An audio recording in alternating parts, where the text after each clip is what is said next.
Right, you lot, and what an incredible week in the Premier League. I mean, unlike the latest Mario trailer, it was actually worth the wait.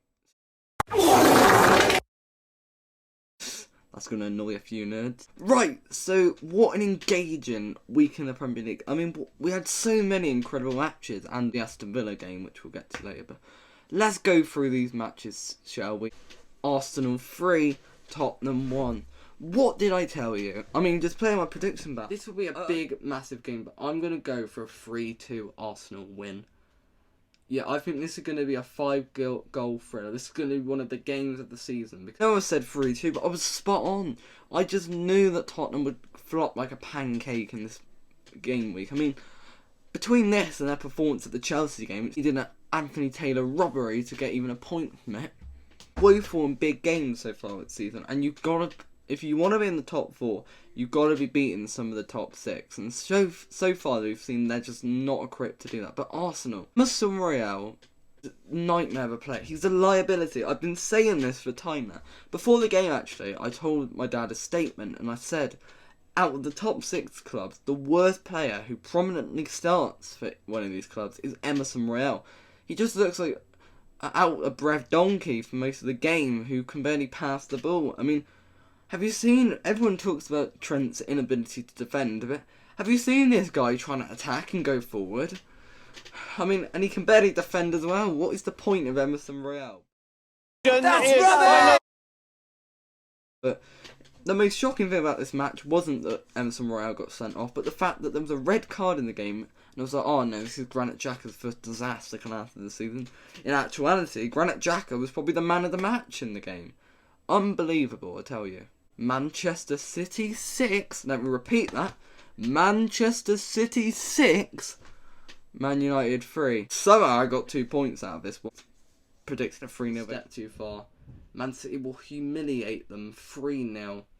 Haaland will score a brace and Phil Foden to score in a pretty easy day at the office for Manchester City. Erling Haaland is actually a joke. In the best way possible. I mean, it's a shame he looks like something that belongs in a pantomime. Oh no, it isn't! Yes, it is. Oh, yes, it is. It is! Yes, it is! Yes, it is! Yes, it is! Just looks like one of those ugly stepsisters off Cinderella. You know, the ones that get their eyes pecked out at the end because they couldn't go to the ball. So I've not seen Cinderella in some time. If he had the looks of a Neymar or an Mbappe, he might be on the front of every FIFA cover, but looking at that must think it's the new David Wanningham's book, not a football game. But Man United, I told you they'd get humble. What did I say? I knew that this was a step too far for them, and they've been shiftily put in their place. Their great defence fell apart. The midfield just didn't exist. You might as well put Madden and McCann in midfield because that's how useful Emerson and Bruno were. The forward line, apart from Anthony, really offered little to nothing. And I tell you, Scott McTominay has to be dropped from the team. Liverpool 3, Brighton 3. One of the worst half an hours I've ever seen my team play. It was shambolic. But I have to make a statement about this game, right? So everyone's been calling out Trent Alexander-Arnold lately. He's one of those players that people just like to have an agenda about. He's just Liverpool's answer to Harry Maguire. But he actually wasn't at fault for any of the 3 goals. I mean, the real guy who was at fault for most of them was Virgil van Dijk, a guy who 3 years ago was competing for Ballon d'Ors with Messi. Now he'd be lucky to clean Messi's house.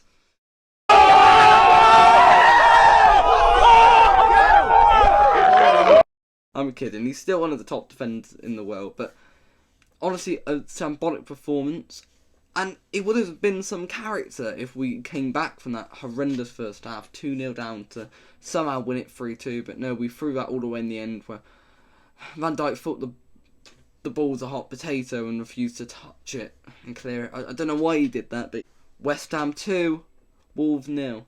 Bruno Lage has been sacked, and it seems that nobody cares. I know it doesn't help the Wolves are about as entertaining as my nan trying to do the YMCA, but when Scott Parker was sacked a couple of weeks ago and Tuchel was sacked, everyone had outroar. It's way too early to sack a manager, but when Bruno Lage went, people just thought, yeah, I see it, I get it.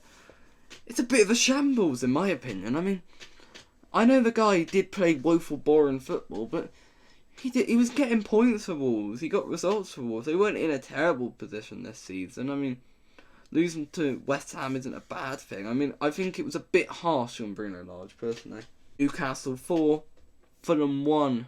If I could make a list of everything that could go wrong in a football half, that happened to Fulham in this game. I mean, I'm surprised they even scored a goal, because losing your star striker, a red card, literally everything went wrong for them. And great win for Newcastle. I think they definitely needed it. They've had a few draws lately, most notably to Bournemouth. I mean, how do you draw to Bournemouth? They conceded 9 a few months ago.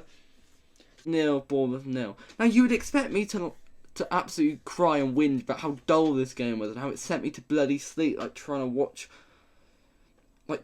any episode of Doc Martin. But no, I've got to talk about Bournemouth's form, because this was a team that people laughed at a couple of weeks ago. This was a team that people said, oh, this is just going to be the new Derby County. They have the worst point table to ever. But since that 9-0 thrashing by Liverpool, they haven't lost a game since. No way. Oh my god! No way! Oh my god! We're getting draws against top 6 hopefuls. I mean, teams that they shouldn't be beating. And Brentford, they scored 4 and 5 past the likes of Leeds and Man United. But no, Bournemouth wouldn't concede a goal, I tell you. I don't think Bournemouth stay up, but they might not be 20th with the way Nottingham Forest are playing. That's a good cue to talk about the Forest game. Leicester 4, Nottingham Forest 0. Oh, Nottingham Forest. If they go down, this will be one of the biggest disasters in football history.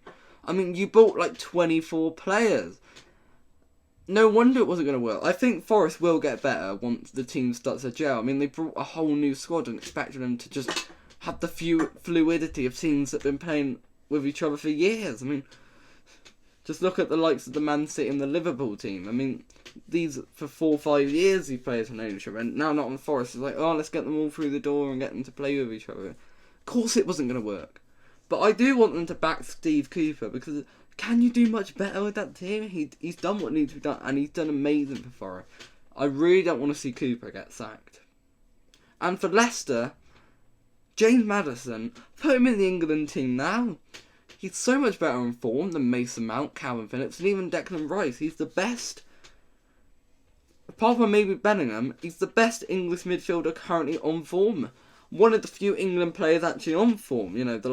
Only really him, Reece James, Bellingham, Pickford. They're the only ones I'd say are on form currently. It's mental.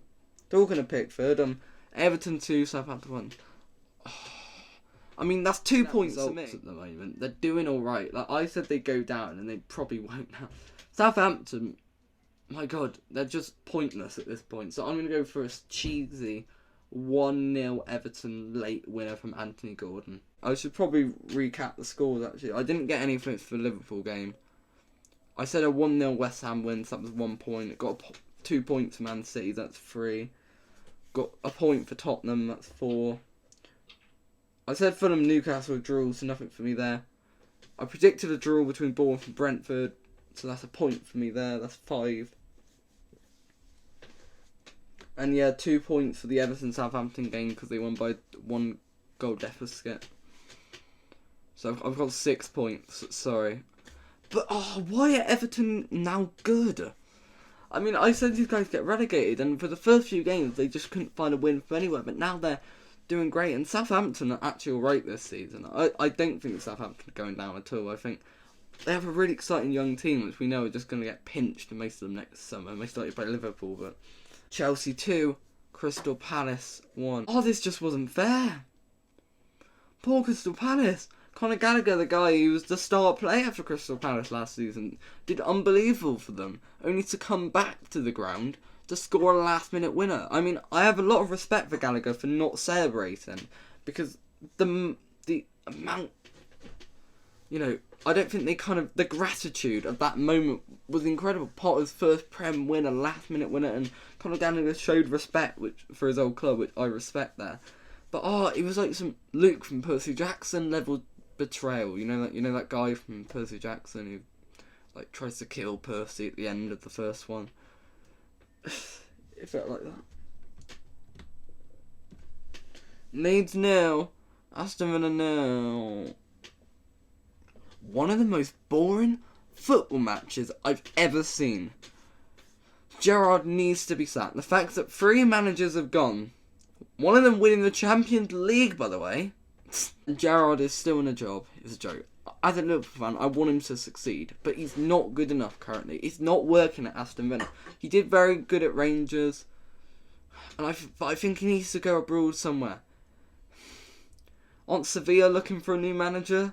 Or something like that? Send him to Sevilla, I don't know, but just get him away from this, because it's not working. Right, so that was my Premier League roundup. Really great game week I found, and I'm really excited for the next week, because we've got a big game which I think my prediction is going to cause some controversy. But I'm going to go report that now, so see you then.